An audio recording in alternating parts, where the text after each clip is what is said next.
누가복음 5장 12절에서 16절의 말씀을 제가 봉독해 올리도록 하겠습니다. 예수께서 한 동네에 계실 때에 온몸에 나병 들린 사람이 있어 예수를 보고 엎드려 구하여 이르되 주여 원하시면 나를 깨끗하게 하실 수 있나이다 하니 예수께서 손을 내밀어 그에게 대시며 이르시되 내가 원하노니 깨끗함을 받으라 하신대 나병이 곧 떠나니라.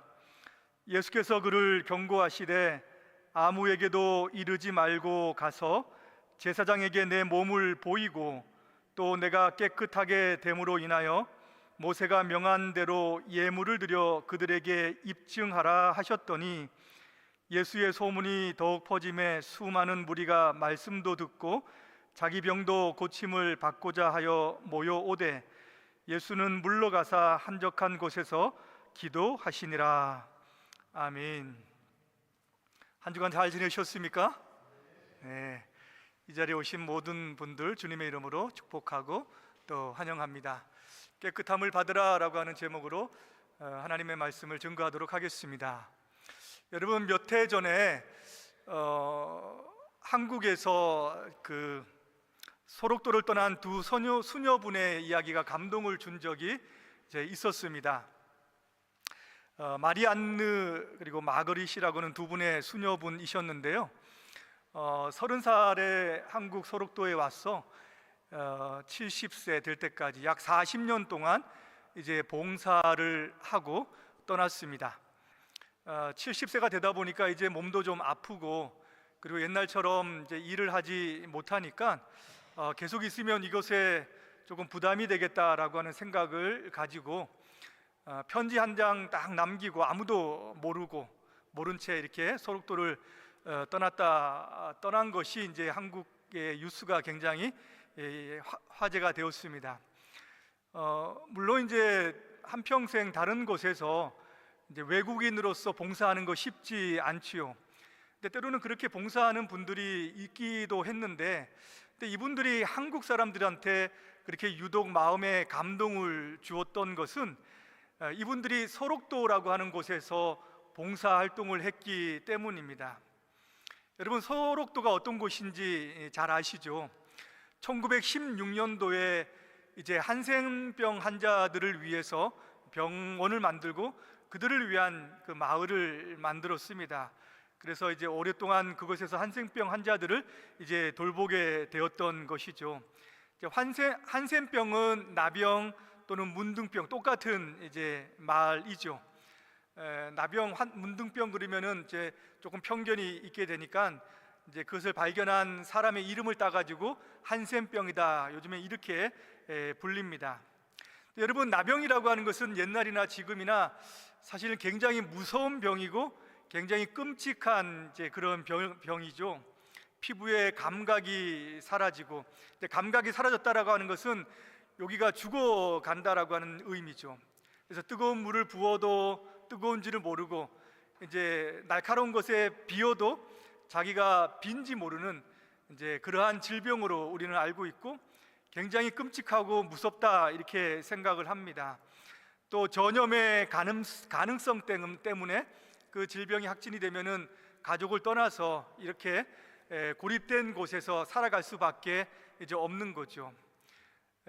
이러한 그런 질병과 이러한 곳에서 약 40년 동안 그들을 한결같이 봉사했다라고 하는 그런 점이 많은 사람들에게 감동을 주었습니다. 얼마나 성심성의껏 이렇게 그들을 돌보았는지, 아주 연고를 구석구석 잘 발라야 된다고 해서 연고를 바를 때면은 장갑도 벗고 이렇게 그들을 간호했다라고 해요. 대한민국 정부에서 외국인, 한국 사람 말고 다른 외국인에게 명예국민 증서를 주는데 딱 3사람이 있다라고 해요. 그 중에 2분이 이분이고 한 사람은 누굴까요? 히딩크 감독이라고 합니다. 그만큼 사람들의 마음에 진한 감동을 주었던, 그래서 저도 그것을 처음 대했을 때에 참 굉장하다라고 하는 그런 먹먹함이 좀 있었던 것 같습니다. 성경에도 보면은 나병 환자가 등장을 해요. 그리고 레위기 13장과 14장에 보면은 그 나병에 대한 규례가 나오는데 진단받는 규례 또 회복받는 규례가 나오기도 합니다. 근데 레위기에 나오는 그 나병이 우리가 알고 있는 지금 현재의 이제 한센병하고 똑같다라고는 말씀을 드릴 수는 없어요. 조금 더 폭넓은 의미에서 악성 피부병이다 레위기에 나오는 것은 여러분 그렇게 이해를 하시면 될 것 같습니다. 오늘 우리가 읽었던 본문에도 나병 환자 한 사람이 예수님께 나와서 자기 병이 이제 깨끗하게 될 것을 간구하고 있죠. 근데 여러분 오늘 이 나병 환자가 예수님께 나와서 간구하는 그 내용을 보게 되면 이 사람의 문제가 무엇인지 우리가 조금 더 세밀하게 살펴볼 수가 있습니다. 여러분 이 사람의 문제가 무엇입니까? 보통 아픈 사람들, 보통 질병을 가진 사람들은 예수님께 나와서 고쳐달라, 치료해달라 이렇게 이야기를 하거든요. 근데 이 나병 환자는 뭐라고 이야기합니까? 깨끗하게 해달라라고 이렇게 지금 요구를 하고 있다는 거죠. 왜 깨끗하게 해달라라고 이렇게 요구를 하고 있을까요? 왜 이렇게 말을 할까요? 여러분 나병이라고 하는 것은 부정한 병이기 때문에 그렇습니다. 부정한 병. 이게 무슨 말이냐면 레위기 13장 45절을 보게 되면은 이 병이 확진이 되면 이 사람은 옷을 찢고 머리를 풀고 윗입술을 가리고 나는 부정하다 나는 부정하다라고 이렇게 외치게 되어져 있습니다. 사람들이 자기에게 가까이 못 오도록 그렇게 이제 소리를 지르는 것이죠. 그리고 사람을 떠나서 진 밖에 이제 머물러야 합니다. 여러분 여기 부정하다는 것은 더럽다라고 하는 의미예요. 불결하다라고 하는 의미입니다. 제가 조금 더 쉽게 예를 들면은 제가 어릴 때 초등학교 다닐 때에 이제 그때는 다 푸세식 화장실이었지 않습니까? 근데 정말 화장실 청소하다가 그 푸세식 화장실에 친구가 빠졌던 적이 있어요. 빠져가지고 나오면 어떻게 됩니까? 막 냄새에다가 그 다음에 이 배설물에다가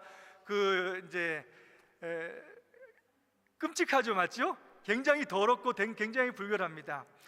어릴 때 지나다니면서 이제 배설물, 고급스럽게 얘기하려니까 좀 그렇다. 똥 밟아 보신 적 있으시죠? 그럼 어떻게 합니까? 막 발로 막 문드리고 어떻게 해서든 그 깨끗하게 하려고 막 했던 그런 어릴 적 기억이 있을 것입니다. 근데 그런 게 떨어지지 않고 몸에 계속 붙어 있다라고 생각을 한번 해보세요. 얼마나 불결합니까? 얼마나 부정합니까?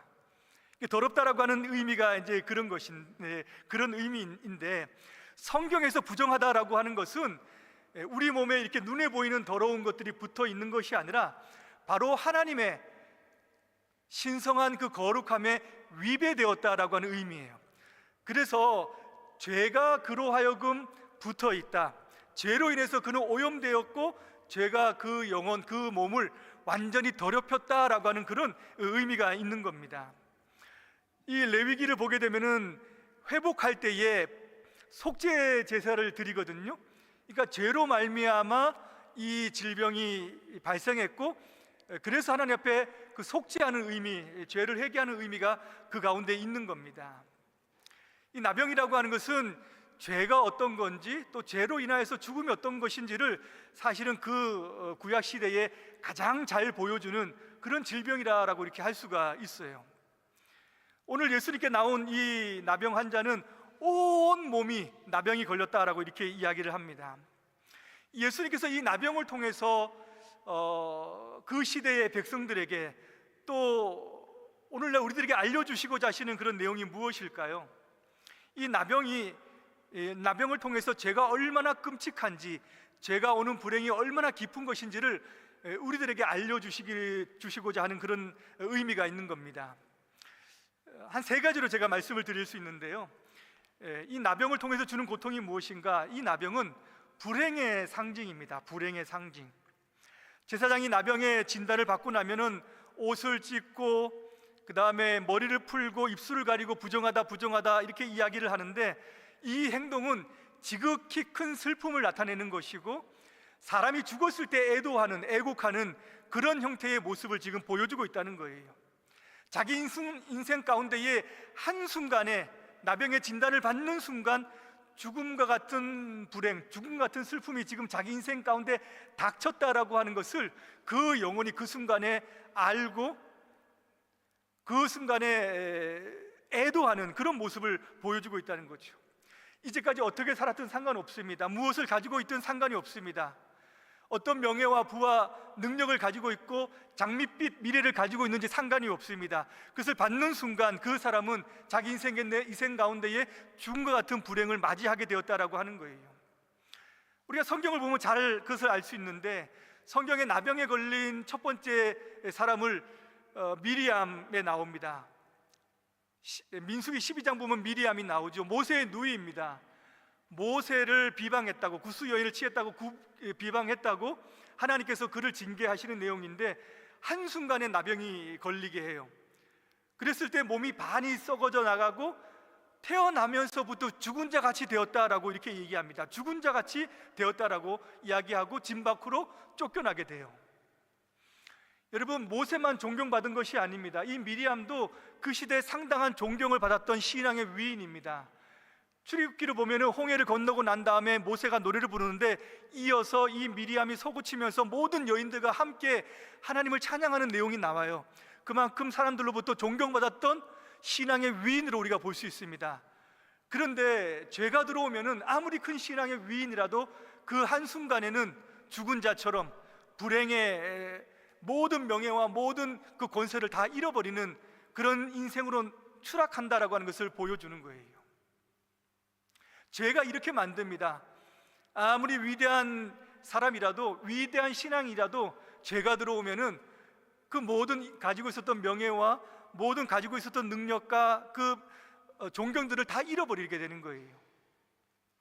여러분, 한 20년 전에 한국에 제가 신학교 공부할 때에 영국에 있는 한 세계적으로 유명한 신학자가 하루아침에 학교에 등장하지 않는 거예요. 강의실에도 나타나지 않는 겁니다. 사람들이 깜짝 놀라가지고 이거 웬일인가 크게 뉴스에 보도가 되었던 적이 있었어요. 근데 알고 봤더니 이 신학자가 동성애자였던 거예요. 한순간에 그 사람하고 사라졌던 겁니다. 그 순간 그가 쌓아 올렸던 명예, 그가 쌓아 올렸던 그 학문적인 성과들이 사람들로부터 다 실추가 되었던 것은 두말할 이유가 없는 거죠. 이 죄라고 하는 것이 그렇게 사람을 실추시키는 그런 불행을 가져다 준다라고 하는 것을 보여줘요. 나만 장군을 여러분 아시지 않습니까? 그는 아람 나라의 존귀한 사람입니다. 존귀한 사람. 부도 가졌고 명예도 가졌고 실력도 가졌고 왕 다음 2인자예요. 근데 나병에 걸리는 순간 그는 비천한 자가 됩니다. 모든 것을 다 잃어버리고 비천한 자가 돼요. 또 한 사람 누가 있냐면 우시야 왕이 있습니다. 아주 선한 왕이었는데 나중에 좀 교만해져 가지고 제사장만 드릴 수 있는 그 제사를 드리려다가 하나님께서 징계를 내리세요. 왕 지위를 그 자리에서 박탈당하고 격리되어서 죽는 날을 기다리는 삶을 살아갈 수밖에 없었습니다. 오늘날도 마찬가지예요. 아무리 존경받는 정치인이라고 할지라도 그 사람이 부정부패에 연루되었다, 세상에 윤리적인 악한 죄를 지었다 그러면은 사람들로부터 멀어지게 되는 것이고 사람들로부터 외면받게 되는 것입니다. 이게 죄라고 하는 것이 우리 인생 가운데에 모든 지위와 모든 인생의 불행을 가져다 준다라고 하는 것을 여기서 보여주고 있는 거예요. 아담도 아름다운 에덴 동산에서 쫓겨나지 않았습니까? 삼손은 이스라엘을 위한 큰 사사였는데 하나님의 능력의 일들을 감당하지 못하는 그런 사람으로 상실되고 말았다는 거죠. 모든 죄인은 다 똑같습니다. 모든 죄인은 이 죄를 해결하지 않는 이상 불행의 종말을 맞이할 수밖에 없다라고 하는 것을 이 나병을 통해서 보여주는 거예요. 두 번째는요, 나병 환자들은 나병에 걸리면은 하나님과 함께 할 수 없습니다. 영적인 고통을 가지고 살아갈 수밖에 없다라고 하는 것을 보여줘요. 여기 46절에 보면은 나병은 부정하여서 사람들과 함께 할 수 없을 뿐만 아니라 진 밖에 거해야 된다라고 말씀합니다. 진 밖에. 여러분, 진이라고 하는 것은 이스라엘 백성들에게 어떤 의미가 있는 거예요? 하나님이 함께 하시는 곳, 하나님께서 축복하시는 곳, 하나님이 임재가 있는 곳, 하나님이 그 백성들을 보호하시고 지켜주시는 곳이 진입니다. 근데 나병에 걸리는 순간 그 진 밖으로 벗어나야 된다라고 하는 거예요. 하나님의 모든 축복과 하나님의 모든 은혜 가운데에서 끊어질 수밖에 없다라고 하는 것을 보여줘요. 하나님의 축복과 하나님의 생명 가운데에서 단절될 수밖에 없다라고 하는 것을 보여줍니다. 이것이 죄가 가져다주는 불행이에요. 죄가 가져다주는 불행이 바로 하나님과 함께 할 수 없다라고 하는 이 불행을 가져다 줍니다. 여러분, 살아가시면서 죄를 지으면 어떤 마음에 그 마음이 듭니까? 여러분, 죄를 지으면은 우리 마음의 양심이 일단은 움직이죠. 그러면서 불안합니다. 살아가면서 이거 하나님께서 이거 어떻게 하시는 거 아니야? 라고 하는 생각이 든다는 거예요. 자녀가 아프면은 하나님께서 내 죄 때문에 이 자녀를 지금 아프게 하시는 게 아니야? 라고 하는 생각이 들죠. 어떤 일을 진행할 때에도 이게 하나님께서 축복해 주실까라고 하는 마음이 들 수밖에 없습니다. 왜 그래요? 이것이 우리 마음에 있는 영적인 고통이에요. 죄가 주는 영적인 고통이 바로 그러한 신자들에게 그러한 어려움과 고통을 준다라고 이야기하는 거예요. 성경에 보면 다윗이 밧세바와 간음하면서 그 순간 또는 한 1, 2개월 지나서 하나님 앞에 회개했던 것이 아니에요. 아이가 태어날 때까지 10개월 동안 그 죄를 회개하지 않고 그대로 가지고 있었습니다. 근데 그때의 가장 큰 어려움이 무엇이었냐? 하나님과 단절되어서 하나님과 교통하지 못하는 영적인 고통, 이것이 다윗이 가지고 있었던 가장 큰 고통이었다라고 이야기해요. 시편 32편에서 그것을 이야기합니다. 제가 세변역으로 말씀을 드릴게요. 내가 입을 다물고 죄를 고백하지 않았을 때에는 온종일 끊임없는 신음으로 내 뼈가 녹아내렸습니다. 주님께서 밤낮 손으로 나를 짓누르 섰기에 나의 혀가 여름 가뭄에 물 마르듯 말라버렸습니다. 셀라. 드디어 나는 내 죄를 주님께 아뢰며 내 잘못을 덮어두지 않고 털어놓았습니다. 내가 주님께 거역한 나의 죄를 고백합니다 하였더니 주님께서는 나의 죄악을 기꺼이 용서하셨습니다. 이 죄인이 죄를 해결하지 못하면은 이러한 영적인 고통 가운데에서 살아갈 수밖에 없다는 거예요. 그것을 이야기해 주는 거죠. 세 번째는 마지막 고통은 뭐냐면은 이것을 해결할 수 없다는 겁니다. 해결할 수 없는 것, 아무도 해결할 수 없다는 것에 큰 어려움이 있어요. 나병의 가장 큰 비참과 불행은 인간이 해결할 수 없다는 데 있습니다. 나병에 걸리면은 지금은 의학이 많이 발달해서 그것을 치료해 나가는 과정들이 있습니다. 근데 구약 시대에는 살아있는 송장이에요. 걸어다니는 시체입니다.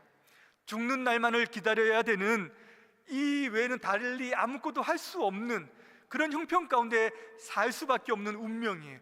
그것이 나병이 가져다주는 불행입니다. 나만 장군이 나병에 걸렸을 때에 이스라엘에 가면은 그것을 치료할 수 있다라고 하는 이야기를 듣고 왕이 편지를 보내줘요. 왕이 그 편지를 받고 어떻게 합니까? 막 분노합니다. 뭐라고 이야기해요? 내가 하나님이냐고, 내가 이 나병을 어떻게 고치냐고 이렇게 이야기를 합니다. 물론 선지자가 그것을 고칠 수 있다라고 하는 그런 신앙을 가지지 못했기 때문에 그렇게 이야기하는 것이죠. 나병 못 고칩니다. 아무도 못 고치는 거죠. 구약 시대에는 죄가 보여주는 것이 이렇다는 거예요. 제가 가지고 있는 불행은 아무도 못 고친다라고 하는 것이 있습니다. 죄 없는 사회를 좀 만들자, 살기 좋은 도덕적인 사회를 만들자 많은 사람들이 외쳤죠. 정치를 개선합니다. 교육 수준을 높입니다. 그런 모든 것들이 이 사회를 발전시키거나 사람들에게 좋은 환경을 제공해 주었다? 들어보지를 못했죠. 차라리 배우지 못하고 차라리 잘 살지 못하는 나라에서 더 순박하게, 더 죄 없이 살아가는 것을 우리는 때때로 뉴스를 통해서 볼 수 있다는 거예요. 노아 홍수를 통해서 하나님께서 심판을 하셨지만은 세상의 모든 것이 다 사라졌지만 뭐만 남았습니까? 죄만 남았다라고 하는 것을 보여주는 것이 구약 성경의 지적이었던 거예요. 역사 가운데에 정말 죄가 없는 조금 더 윤리적이고 도덕적인 사회가 역사 속에서 존재했다라고 역사에는 기록을 하고 있는데, 거기에 어디냐? 16세기 칼뱅이라고 하는 신학자가 목회를 할 때의 그 제네바를 이야기합니다. 그때는 정말 사람들이 윤리적으로 도덕적으로 살았던 시대라고 많은 사람들이 증거를 해요. 그 외에는 많은 시대 가운데에 정말 죄를 벗어나서 살았던 그런 시대가 없었습니다. 여러분, 지난 코로나 바이러스로 많은 사람들이 어려웠잖아요. 눈에 보이지 않는 그 바이러스, 그런데 정치인들, 그 다음에 의학자들, 과학자들 다 힘을 모아가지고 바이러스 만들었습니까? 안 만들었습니까? 아니, 바이러스를 만들었다니, 백신을 만들었죠, 맞죠? 그래서 코로나 이 바이러스를 제거하는 거예요. 참 사람의 실력이 대단하다라는 생각이 듭니다. 그것을 해결하기 위해서는 수십 년이 걸리거든요. 짧은 시간 안에 사람들이 그것들을 해결해 나갔던 것을 볼 수 있어요. 눈에 보이지 않는 바이러스는 다룰 수 있는데 인간은 죄는 다룰 수 없다라고 하는 것을 보여주고 있는 것입니다. 여러분, 이 죄를 어떻게 해야 됩니까? 나병이 어떻게 치료를 받을 수 있는 것이죠? 오늘 성경은 이 나병 환자가 예수님께 나옴으로 말미암아 치료를 받는 내용을 보여주고 있습니다. 여러분, 인생의 죄악들, 영혼의 불치병인 이 죄악이 어떻게 해결받을 수 있는 것입니까? 예수님께 나오면 해결받을 수 있어요. 너무 단순합니다. 복음이라고 하는 것은 너무 쉬워요. 주님 앞에 나와서 모든 것을 아뢰면은 쉽게 해결받을 수 있다라고 하는 것이 성경의 말씀입니다.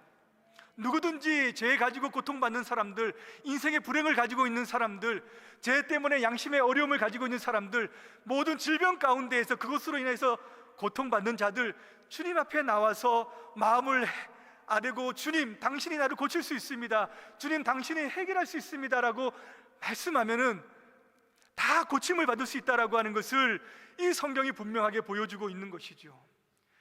근데 여러분, 제가 이 말씀을 보았을 때에 제 마음 가운데 들었던 첫 번째 이야기가 뭐냐면, 생각이 뭐냐면, 그런데 왜 세상은, 왜 교회는, 왜 주님 앞에 나오지 못할까? 왜 죄를, 이 모든 질병들을 치유하지 못할까? 깨끗함을 받지 못할까라고 하는 것이었어요.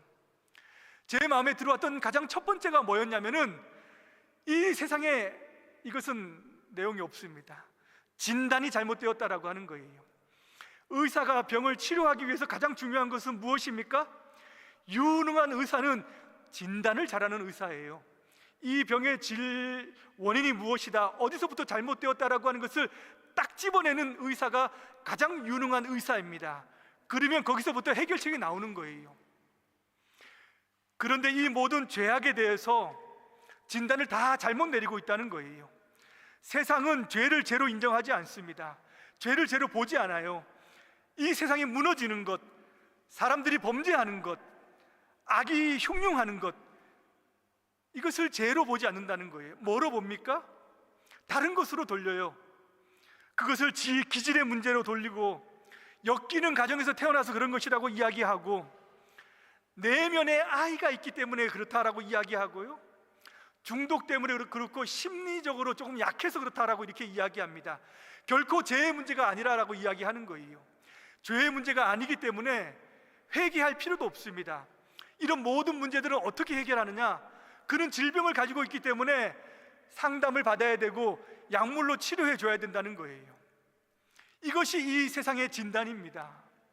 이런 재판의 사례들이 너무 많아요. 강도가 들어와서 주인을 위협하는데 이 주인이 방어한다고 총을 쐈어요. 강도가 총을 들고 있기 때문에. 그래서 이 강도가 장애를 입었는데 이 주인에게 배상을 요구합니다. 변호사는 이렇게 얘기해요. 이 사람이 경제적으로 약해서 이 사회 구조 때문에 이런 일을 벌이고 있는데 주인이 그것을 외면했다는 겁니다. 어떻게 되었을까요? 어마어마한 배상금을 이 강도에게 물어주는 겁니다. 왜? 저 사람들은 경제적인 문제 때문에 심리적으로 그런 어려움이 잠깐 했던 건데 그 주인이 그것을 몰라주기 때문에. 이런 사례들은 여러분 굉장히 많아요. 세상은 그렇게 보지 않는다는 거예요. 진단을 잘못하기 때문에. 그런데 교회도 그렇게 이야기한다는 겁니다. 죄를 죄로 이야기하지 않는다는 거예요. 치료해야 될 질병으로 보지 않는다는 겁니다. 회개하는 대신 네 자신을 사랑해야 된다라고 이렇게 이야기하고 긍정적으로 이야기합니다. 하나님은 사랑의 하나님이고 전능하신 하나님이기 때문에 너를 만져주시고 너를 회복하게 하실 것이다 라고 이렇게 얘기하는 거예요. 여기에서 이 시대의 문제가 있는 겁니다. 왜 예수님께 나아가지 못합니까? 죄로 보지 않기 때문에 나가지 못하는 거예요. 병원에 가서 심리치료를 받아야 되기 때문에 그것만 나아지면은 내가 가지고 있는 이 질병의 문제를, 이 죄의 문제를 해결할 수 있다라고 이야기하고 다른 사람들에게 다정하게 이야기할 수 있고 이제는 죄를 짓지 않을 수 있는 사람으로 될 수 있다라고 이야기합니다. 그래서 교회도 더 이상 죄를 다룰 수 있는 능력, 이것이 상실해가는 시대를 우리 시대가 맞고 있다는 거예요. 여러분, 사도행전을 보지 않습니까? 사도행전 20장 우리가 금요일날 토요일날 말씀을 보았는데 사도 바울이 자기의 전도 여행에, 복음 전도의 그런 실상을 고백해요. 어디를 가든지 하나님께 대한 회개와 주 예수 그리스도에 대한 믿음을 내가 선포했다라고, 회당에 있으나 길거리 있으나 어떤 사람들을 만나든지 내가 꺼리끼지 않고 내가 회개와 믿음을 전파했다, 이렇게 이야기합니다. 주님의 몸된 교회는 왜 회개를 선포하지 않습니까?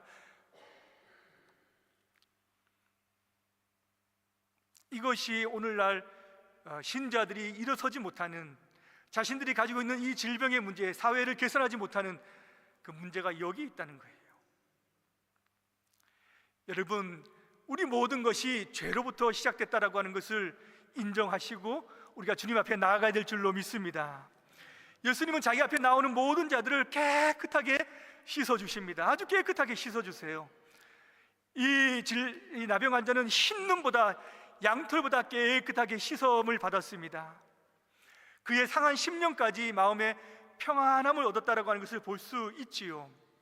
여러분, 예수님은 말씀으로도 이 나병 환자를 치료할 수 있는데 주님께서는 손을 대어서 그 나병 환자의 몸을 대시면서 말씀을 해주세요. 이건 너무나도 아름다운 광경 아닙니까? 주님께서 왜 이 나병 환자에게 손을 대어 주셨을까요? 말씀으로도 충분히 낫게 하실 수 있는 분인데. 물론 이 나병 환자가 가지고 있는 그 마음의 상처들, 오랫동안 사람들과 신체적인 접촉을 하지 못하고 자기 마음에 누구 하나 어루만져 줄 수 있었던 사람이 없었던 그 마음 가운데에 주님의 손은 하나님의 손 아닙니까? 하나님께서 그 영혼을 만져주시는 거죠. 그 10년 깊은 곳에 아픈 마음을 치료해 주시는 것이고, 평안한 마음으로, 위로의 마음으로, 하늘의 마음으로 이제는 두려워하지 말고 하늘의 신령한 복과 은혜와, 다른 사람들은 외면한다 해도 하나님께서만큼은 그 영혼, 그 사람을 사랑한다라고 하는 것을 보여주시기 위해서 일부러 주님께서 그 영혼의, 그 육체에 손을 대어 주셨던 것이죠. 그리고 너의 이 부정한 것, 이 더러운 것을 내가 감당하겠다라고 하는 주님의 마음이 거기에 담겨져 있는 것입니다. 세상의 모든 부정들, 죄로 말미암아 더러워져서 앞을 가늠할 수 없는 이 모든 사람들의 그 부정을 내가 감당하시겠다라고 하는 그 마음이 예수님의 10년 가운데에 있었다라고 하는 거예요. 주님의 마음이 그 영혼을 향한 마음이었음을 우리가 기억해야 될 것입니다. 예수님께서는 마지막으로 이 나병 환자에게 한 가지 명령을 하지요. 아무에게도 알리지 말고 제사장에 가서 이 규례대로 네가 나온 것을 입증하라라고 이렇게 이야기합니다. 입증하라라고 이야기하죠. 네가 죄로부터 이제 구원받았음을 이제는 너 삶을 통해서 다른 사람들에게 이제 보여줘야 된다라고 주님께서는 말씀하고 있는 거예요. 아무에게도 알리지 말고 먼저 네 입으로 자랑하고 떠들며 다니면서 그것을 이야기하지 말고 네 마음에, 너의 삶에 먼저는 열매로, 먼저는 다른 사람들이 보았을 때에 저가 참으로 깨끗함을 낳은 자다라고 하는 것을 알려주라라고 이렇게 말씀을 하고 있는 겁니다.